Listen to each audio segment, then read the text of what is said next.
देश के अंदर कई सारी क्रांतियां आई, उसमें एक क्रांति शिक्षा की क्रांति भी आई। शिक्षा की क्रांति मैं इसलिए कह सकता हूं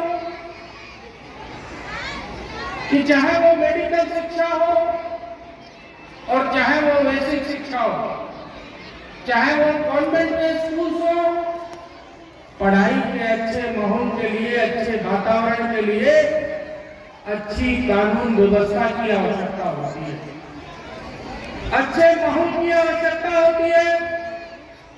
और एक अच्छा पढ़ाई का माहौल 2014 के बाद से देश के अंदर और 2017 के बाद से डबल इंजन की आपने सरकार बनाई, परम पूज्य मुख्यमंत्री योगी आदित्यनाथ जी के कुशल नेतृत्व में जो कानून व्यवस्था उत्तर प्रदेश की सही हुई, उसके में आज एक पूरे उत्तर प्रदेश और देश के अंदर एक शिक्षा का अच्छा वातावरण है। यहाँ मेरी शिक्षक बहनें भी हैं। ये ऐसा मंदिर है कि यहाँ पर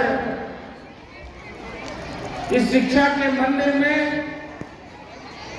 देश का भविष्य तैयार होता है। देश के भविष्य को यहाँ से तैयार करके अगर हम मजबूत बुनियाद डालेंगे तो हमारा राष्ट्र मजबूत होगा, देश मजबूत होगा।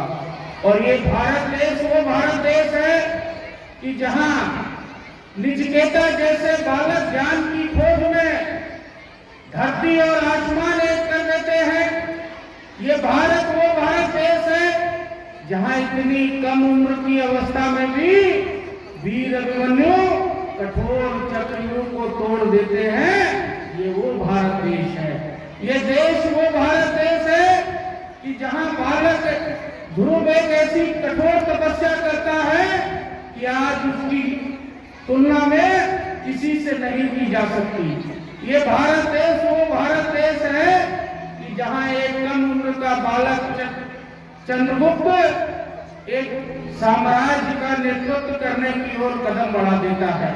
ये भारत वो भारत देश है कि जहां का विद्यार्थी अपने गुरु के लिए गुरु दक्षिणा में अकल्पनीय कार्य करता है। ये वो भारत देश है, यहाँ गुरु भी है और विद्यार्थी भी है। ये भारत देश जहां पर सरदार भगत सिंह, आप लोगों ने सबने पढ़ा होगा कि जब उनके माता पिता पूछते हैं कि खेत में क्या बो रहे हो, तो वो कहते हैं मैं बंदूकें बो रहा हूं। ये भारत देश वो भारत देश है कि जहां नारी बंधन होता है। और देश के यशस्वी प्रधानमंत्री नरेंद्र मोदी जी ने नारी बंधन कानून ला करके आप सभी बहनों को राजनीति में 33% आरक्षण देकर के बराबर से चलने का हिस्सा दिया। ये भारत देश वो भारत देश है जिस भारत देश में आज देश की बेटी देश की सीमा की रक्षा करती है, अपनी मां की रक्षा करती है। ये भारत देश वो भारत देश है कि जहां आज बेटी सुरक्षित है। ये भारत देश वो भारत देश है जिस भारत देश में आज हमारी मातृशक्ति भाइयों के साथ कंधे से कंधा मिला करके, कदम से कदम मिला करके घर गृहस्थी के काम से लेकर के ऑफिस और व्यापार भी संभालने का काम कर रहे हैं। ये भारत देश वो भारत देश है जिसमें एक ऐसा प्रदेश, सबसे बड़ा प्रदेश उत्तर प्रदेश, जो धामों का प्रदेश है। अयोध्या धाम हमारे यहाँ, काशी विश्वनाथ धाम हमारे यहाँ, वृंदावन धाम हमारे यहाँ, और आज पूज्य मुख्यमंत्री जी ने सोनभद्र के अंदर कालपे धाम की भी भगवान विष्णु के मंदिर का भी आज शिलान्यास किया है, पूजन किया है। मैं उस अवसर के लिए आप सभी को हृदय से बधाई देता हूँ।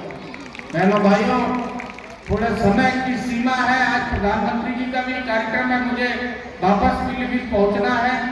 मैं बस इतना ही कहूंगा कि अपनी खुशी बच्चों में मत भूलना। इन बच्चों को पंख लगा करके उड़ने के लिए खुला आसमान देना। हम कभी कभी क्या करते हैं, अपनी खुशियां बच्चों में ढूंढने लगते हैं। बच्चा बनना चाहता है इंजीनियर, हम उसको बनाने की कोशिश करते हैं डॉक्टर। बच्चा बनना चाहता है नेता, हम उसको बनाने की कोशिश करते हैं अभिनेता। बच्चा बनना चाहता है क्रिकेटर, हम उसको बनाना चाहते हैं फुटबॉलर। इन सब चीजों से परे होकर के बच्चे को समझना है, और बच्चा जब समझता है तो घर परिवार के साथ साथ देश का नाम भी रोशन करता है। हम उनको खुला आसमान में, बहनों भाइयों, मैं 4 लाइनों के साथ अपनी वाणी को विराम दूंगा। बोलने को तो मैं 4 से घंटे बच्चों से बोलता रहूं, और मुझे बहुत अच्छा लगेगा। मैं एक दिन गुप्ता जी से पुनः निवेदन करूंगा कि एक दिन बच्चों से मेरा संवाद का कार्यक्रम भी यहाँ जरूर रखें। उनके पेरेंट्स भी रहे उस कार्यक्रम में, वो सवाल पूछे जवाब मैं दूंगा। मैं 4 लाइनों के साथ अपनी बात को खत्म करूंगा कि तुम्हारी शख्सियत से सबक लेंगी नई नस्लें, तुम्हारी शख्सियत से सबक लेंगी नई नस्लें।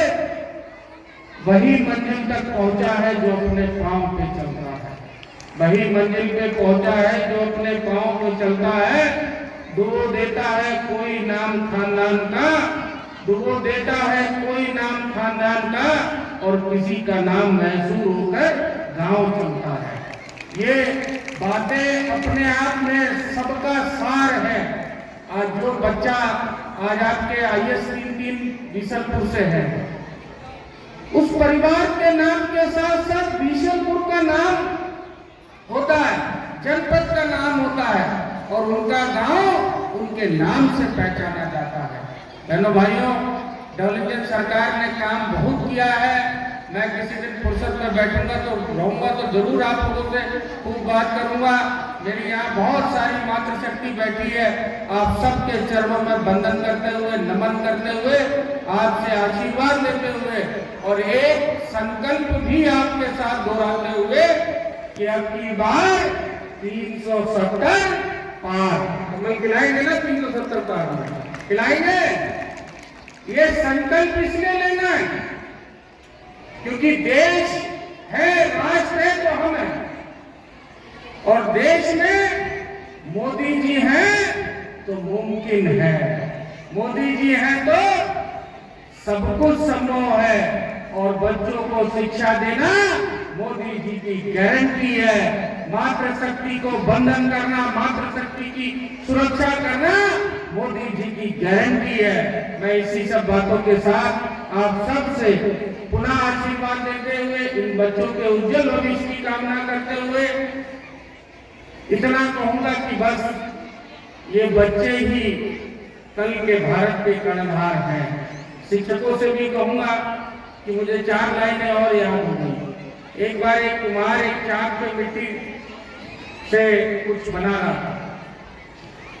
उसके दिमाग में आया, मिट्टी बोली उससे, कुम्हार से, पहले वो चिलम बना रहा था। तो ये बच्चे उसी की तरह है, कुम्हार के चाक की तरह। अगर इनको आप चिलम बनाएंगे तो ये खुद भी जलेंगे और दूसरों को भी जलाएंगे। अगर इनको आप सुराही का रूप देंगे तो ये खुद भी शीतल रहेंगे और दूसरे को भी शीतलता प्रदान करेंगे। मैं आप सबसे इस विश्वास के साथ कि हमारी सभी सामान्य शिक्षक बहनें इन बच्चों को अच्छी शिक्षा देती हैं, इससे और अच्छी शिक्षा देने का काम करेंगी। ये देश का भविष्य जो आप लोग तैयार कर रही हो, ये देश का भविष्य कर्णधार हमारे बच्चे, इनको ढेर सारी शुभकामनाएं और एक विश्वास के साथ कि आप लोग यहाँ पर बच्चों का अध्ययन कराइए। इनके रोजगार की जिम्मेदारी डबल इंजन सरकार पे छोड़ दीजिए। हम 34 लाख लोगों को आज रोजगार की देने की आज ब्रेकिंग सेरेमनी के उस कार्यक्रम में प्रधानमंत्री जी हैं। 34 लाख लोगों को रोजगार देने हम लोग चाह रहे हैं। मैं इन्हीं सब बातों के साथ अपनी वाणी को विराम देता हूँ। बहुत बहुत धन्यवाद। जय हिंद।